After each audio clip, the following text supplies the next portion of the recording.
Update: my ex-girlfriend wants my forgiveness 5 years after cheating on me. Original post: now this happened a few years ago obviously. We had a little fight when we were 23, both 28 now. We had been dating since high school, moved in together for college. When we had our fight, it was because she was acting off. When I'd ask her what's wrong, she kept brushing me off. I guess I got a little too worried for her and got invasive of her personal space because she ended up arguing with me. I ended up booking a hotel for a week to give her some space in the home I had paid for. When I came back, I saw a pendant of a crucifix in my bedroom's countertop. When I asked her whose this was, she simply claimed it was hers. But when I saw through the lie, she broke down and gave me the harsh truth: that she had just cheated. I was heartbroken. She claimed she still loved me and gave me a whole bunch of talk, which did seem convincing, but I broke up with her anyways. Now, 5 years later, she comes back to me and says she still loved me and she's always loved me. She's also been claiming that cheating was her worst mistake ever, but from the look in her eyes and her tone, it felt genuine. I'm really conflicted right now. I've loved her for forever. I never really stopped. And seeing a chance back might make me blind and just choose to have her back. I really don't want my heart taking this decision. We've both dated nobody since. I know I didn't. She claims she didn't. Who knows? I need help. Do cheaters even deserve forgiveness? Now for the top advice before reading the update. What I want to know is, if you think you can move past this even if you forgave her, after you forgive her, does she want to rekindle the relationship? Yes, people have been forgiven for cheating, but that doesn't mean you need to put yourself in that vulnerable position again. Like I said, she's been begging for forgiveness. Even when I start hesitating, she stops looking for forgiveness. She just begs me not to hate her. It all clenches my heart. I really don't know if she's a master manipulator or I'm the fool. This isn't just forgiveness for cheating. What about the lying? Well, the lying technically didn't last over 5 minutes, since she broke down quite quickly, but you're 100% right. Don't think about the good times. Imagine how you'll feel the next time you guys have a fight. Will you pull your punches because you're afraid she'll run out and bang someone new? How do you know she won't? Was the guy a friend? A random from a bar or what? The point is, her regret now doesn't mean a damn thing. If in the future cheating is her reflex response to conflict. I was too broken to ask about who the guy was. It was quite literally the last thing on my mind since the whole topic hurt me. But you're giving me quite the futuristic insight. Yeah, you're right though. Thank you for putting that thought into my mind. I'm not sure if anyone can give you the right advice. I wouldn't take back a cheater because I always believe there are other people I could date. However, both of you haven't dated since then. Is dating other people than her sound appealing? Why haven't you given it a shot since this relationship ended? I've had horrible relationships even before her. I overall just surrendered the idea and continued focusing on self-development. Just to make myself clear, yes, my date game in high school was just as disastrous. Well, I think it would be a good move to expand your horizons and date other people. It's been a long time since this relationship ended, and you've done a lot of self-development. You've changed. Would you even want to be in a relationship, or do you like where you are now? I definitely want a relationship, just haven't been actively seeking one. But you guys on Reddit made me see things more logically rather than emotionally. I'm forever grateful for that. Mini update. I've fully decided against getting back with her, and I've unblocked her and called her telling her to meet up in a cafe tomorrow night to discuss our feelings towards each other. But I will not take her back. Now for the full update. I called her after everyone told me it's best we ask for information, and so I've rung her up to meet at a place we both agreed on. We ended up meeting at a restaurant as we had agreed upon. As expected, she went back to apologizing mode, but then I wasn't going to let her off the hook, and I had asked her for everything. I asked about why she was off before I had given her a break. She said she's had a feeling that we're no longer clicking as we used to, which was sort of true, and that she wanted to do something to lighten up our relationship before it might have been too late. She felt the spark was gone and felt an urge to do something, therefore explaining her sudden shift in attitude and mood. I asked her about the cheating build-up and who the guy was. She says she went out with a certain friend I already know. We'll call her Rosie. Now, I always knew Rosie liked to act like a whore.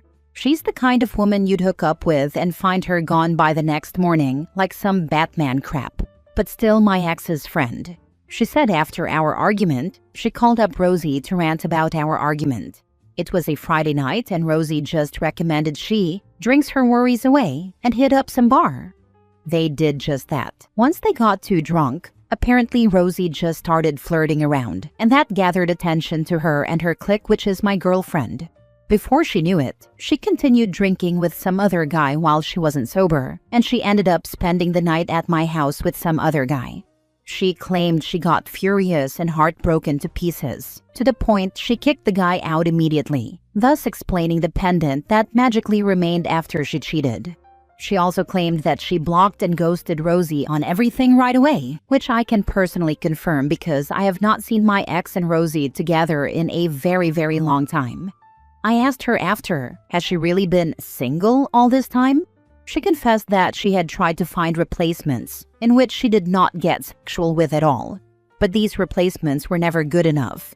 I asked her, how is that possible for the past 5 years? She stated she just tossed aside her sexual and romantic needs and focused more into her work, so that she can just let go of whatever she felt.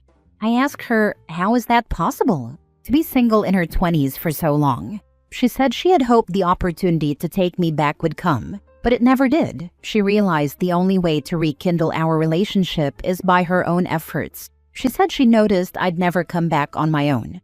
She proceeded to ask me the same questions about my relationships, which I had similar responses to. When we wrapped up dinner and I got to leave, she held my wrist and just begged me to think about it. And if I don't want her back, she asked that I just don't hate her. She said she'll love me no matter what. Now I'm seriously confused. I'm starting to think if dying alone is the best option here. Cheating is bad enough, but dude, she banged the bar rando in your bed. I find it hard to believe she's been celibate for 5 years. It's possible, but doubtful. Lol seems much more likely that the liar just lied again. So you're saying liars lie? Interesting. And this we aren't clicking thing. Cool, then break up. Sounds like BS to me. Those are exactly some of the tells that someone is having an affair or leading up to one. My bet is that it wasn't a rando and she was already having an affair or developing one before the week apart.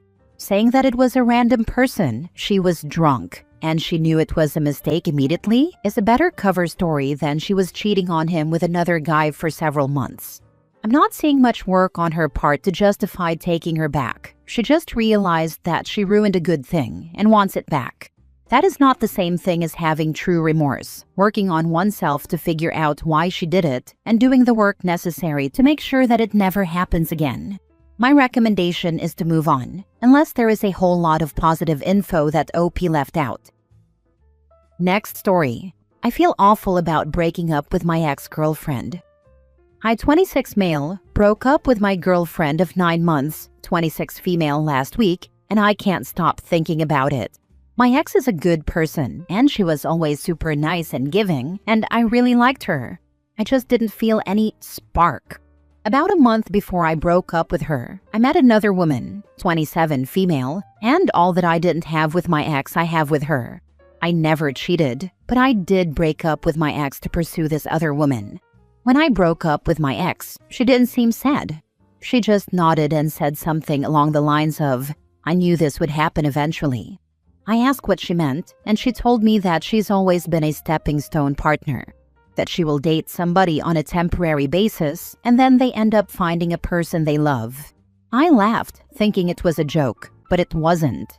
Every single one of her ex-boyfriends dated her for a couple of months and has since married or gotten engaged to the next girl they dated. She showed me proof via social media. She said it was sad at first, but now she's just happy to have helped another guy find his soulmate. What shocked me most is when my ex told me I should go for it, that I deserved a happily ever after, and she was excited for me to have the love I deserve.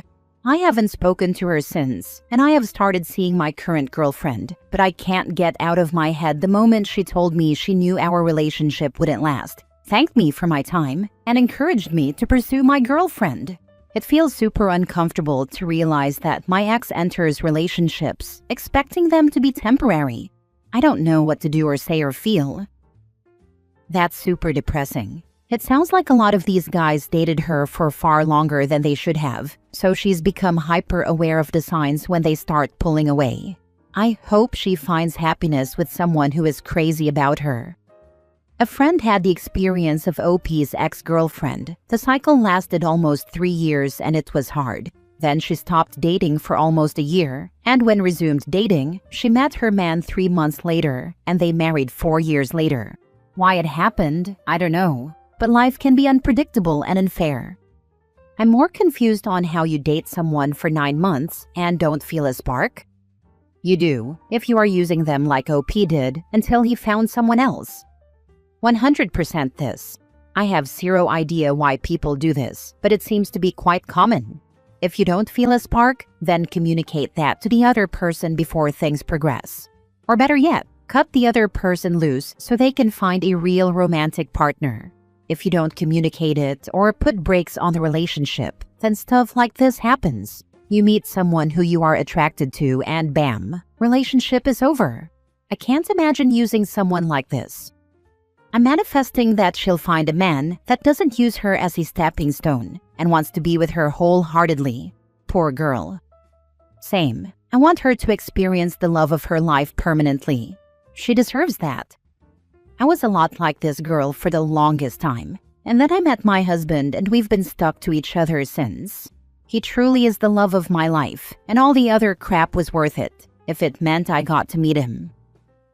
Last story. A 26 female turned my 28 male partner into a parasite, and now I resent him for it. I'm a naturally giving person, meaning I do all I can to satisfy my partners. Long day at work? I'll take off your shoes and rub your feet. Your favorite band is in the city? I got us tickets already. Don't mention it. You asked me to come over? I brought your favorite snacks and drinks. You're coming over? I made you food and rented your favorite movie. I can't help it. I grew up poor. I never had a room of my own. Not even a bed. I know what it's like to go to bed with an empty stomach and pretend to be on a diet so people don't notice that you actually can't afford lunch. So when I love someone, I do everything I can to make their lives easier. My partner comes from a neglectful single mother who ended up passing away at a young age.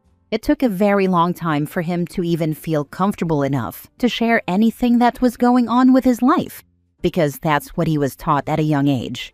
However, in the last half year that he finally became comfortable enough to receive my care, it went from being hesitant to expect certain things all the time. All I wanted was to be a reliable shoulder to my partner, someone who would have his back when needed, and someone who I could rely on as well. But somehow, now I'm having to pick up and drop him off everywhere because he can't afford his car anymore. Sometimes he'll ask me to stop at the drive-thru and after ordering, pretend to be on his phone and expect for me to pay. Last week, he asked me to send him an Uber because his car declined and he had a shift to go to. I picked him up once he got out, and to my surprise, he asked if we could make his stop at Walmart because he was in the mood for snacks. With what money? Mine. Writing it down, I'm embarrassed, and to an extent guilty that maybe I'm overreacting, but it's just the fact that things that were meant as a gesture or favor suddenly became expected, and none of them are reciprocated. Sometimes not even thanked for. The thing is, I could blame this entirely on him, but this is not the first partner that changes entirely after I act caring towards them. My last partner did the same thing, to the point where he would be upset if I bought stuff with my own money because, you know, I can't cover my car bill this month. I don't get it. How is it that I end up being my partner's mother when I don't even want kids? How can I stop this? I'm so heartbroken. I feel like I ruin people and condition them into becoming their most dependent version, and I hate myself for it. You've been loving people in the way you wished someone had loved you. So fully, selflessly, without condition. That instinct comes from a good place, but it's also tied to survival. You learn that you need to earn people's love by proving yourself and anticipating their needs before they're voiced. And because of that, you keep attracting people who are drawn to your emotional labor, but not ready to match it. You're just giving so much that they don't have to step up. That's not on you, but it is on you to stop allowing it. Going forward, stop leading with how much you can give. Lead with how much they're willing to meet you halfway. Pay attention to who shows up without being asked and takes initiative and offers. And when someone reveals they're comfortable benefiting from your care without reciprocating it, believe them and walk away. You're not here to fix anyone. You're here to be loved properly. If this keeps happening, it might be time to reflect on why love feels safest when you're needed instead of valued. Therapy can help, but even without it, you can start by asking yourself one thing in every connection. Is this mutual? If the answer is no, then protect your peace. I think you just need to leave him. He's not going to change. As a fellow people pleaser, one thing I started asking myself was, why am I doing this? Why am I bending over backwards to help them? Am I doing this with a genuine intent of being giving and helpful? Or am I trying to use this as a way to get closer to them / appease them? What is my true intent? Oftentimes, I found that I was conditioned as a child to appease for love and led to believe I was not worth love if I did not appease. Then I'd cease people-pleasing for people who took advantage of it, and they showed me their true colors when they wouldn't get what they wanted anymore. All around, it was toxic. Me, them, everyone. I started only doing things for people if I wanted to. Turns out, I'm not as helpful of a person naturally as I was conditioned to be. And I've had to do a lot of therapy to accept that about myself. That I grow resentful because I help so much and don't get anything back. Because it's an economic exchange, in my mind, no matter what.